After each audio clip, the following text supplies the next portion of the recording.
Well, we thought we could control it all, and then 2020 happened. The good news is, franchising as an industry did more than just survive.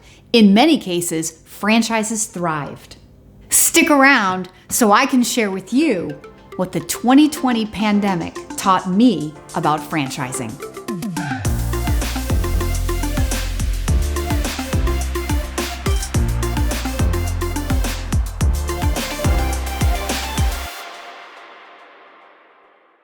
Post-COVID franchising. Yeah, 2020 was a really hard year, wasn't it?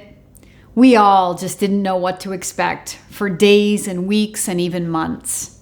But as I watched my franchisor partners not only adapt and figure out how to survive, but in many cases go on to thrive, I sat here filled with so much pride, really in shock and awe at how amazing people really can be when they come together.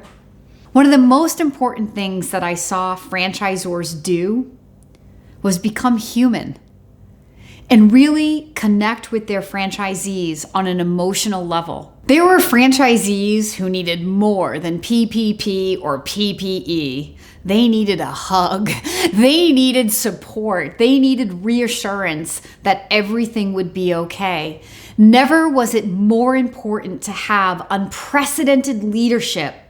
And never in all of the years that I have been a franchise consultant have I been more proud of the franchisors that I work with than to see how they responded and adapted and overcame and supported their franchisees. For 19 years, I have been coaching people away from the big food that we all think of when we think franchising and the big retail. Those are the brands that you can imagine. 80% of the people that I work with come to me wanting. The other 20% are like, I don't want food. I don't think I want to own a franchise because I don't want food. But that's just because they don't know what other kind of opportunities there are in franchising until they work with someone like me. But I've been coaching people away from big food and big retail for a long time. My sweet spot really has always been about low fixed costs, about being able to control your expenses so that even if nobody is coming in, we're not bleeding to keep our doors open every day. When I talk to business owners who are frustrated with their business, who are laying awake at night and they can't sleep because they're so stressed out about their business, inevitably it's because of these fixed costs that they can't control. So in my mind, years ago, it made sense to avoid that, to help the majority of the people be able to sleep peacefully at night and to enjoy their business because they had a business where they could control those fixed expenses. So this idea of leading people to low fixed cost business always seemed like a good idea in my mind, but in 2020, I absolutely saw the genius of this idea. I also saw how important it is to be in business for yourself, but not by yourself. Entrepreneurs, mom and pop businesses had nobody to turn to. My franchisor partners impressed me more than ever in 2020 when they came together to help their franchisees. In some cases, it was with physical adaptations, ways to reopen safely and to engage the customer in a new way. But in other cases, it was just the personal side of helping people kind of get out of that emotional fetal position to feel like they could adapt and they could safely reopen their doors, not just for their customers, but for themselves. Over the last several months, I have enjoyed interviewing several franchisors who shared unprecedented stories of leadership and inspiring stories of adaptation, of how they overcame their obstacles to really thrive in 2020. Please check out some of those videos on my channel. There's one video with the president of a fitness organization that during the pandemic, they awarded 300 licenses to their many fitness boutiques, and they opened 250 new fitness boutiques in 2020. It's a story that will just absolutely blow your mind because it doesn't make any rational sense how they were able to accomplish what they were able to accomplish when so many other businesses, mom and pop businesses, and even other franchises in that particular industry were totally paralyzed. But this is the importance of selecting the right franchisor for your partnership. The leadership of the franchise is what's setting the course.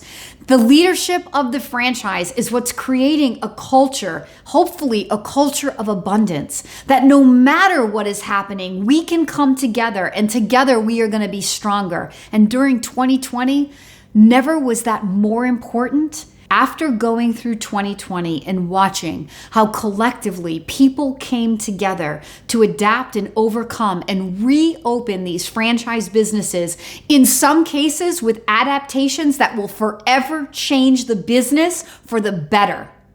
And watching what was happening to mom and pop businesses and non-franchise businesses, and even franchises that didn't have amazing leadership, I know for certain that the fees in a franchise can always be justified if the leadership is the right partnership for you.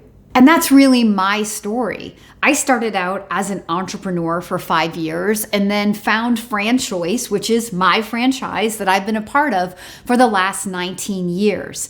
And while I love to joke that at this point in my career, I am completely unemployable, I will always own my own businesses because I'm fully convinced, because I live it, that the only way to really get ahead financially is to be in control of your income, to be building an asset that has equity, and to enjoy those tax advantages. So as a 24-year self-employed person, one who's been both an entrepreneur and a franchisee, I'll probably never start my own business from scratch, because if a 2020 should ever happen again, and God forbid, I want to be a part of an organization where I can be supported by leadership, where I can come together with my colleagues and my franchisor partner, and together we can figure out how to conquer the obstacle. Years ago, one of the first mentors I had taught me that in good times and bad, franchising wins. What people invest in and their motivations for investing may change, but the end result is they still invest. So in a good economy, people want more of the American dream, and they're buying businesses to achieve that dream. In a bad economy, people may be looking to create stability after losing a job or feeling like they may lose a job. But the end result is, in the end, the franchise industry wins. Having lived through 2020, I can say that even in a pandemic, franchising wins. To be in business for yourself, but not by yourself.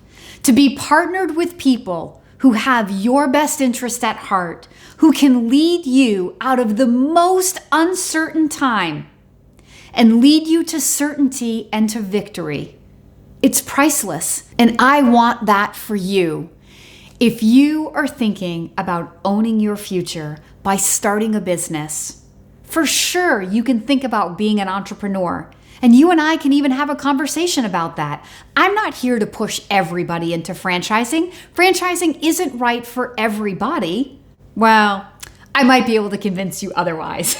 I certainly would like the opportunity to teach you what I know, to share some of the firsthand stories that I have of survival, of adaptation, of learning to thrive in one of the most difficult times in the history of business. So if you are considering owning your future by starting a business, I would encourage you to leave a comment below or reach directly out to the Daly Coach, because I would like to teach you what I know about franchising to see if we can leverage the proven systems and leadership of a great franchise to help you go on to build the life of your dreams, where you get to be in business for yourself, but not by yourself. If you enjoyed this video, don't forget to like and subscribe.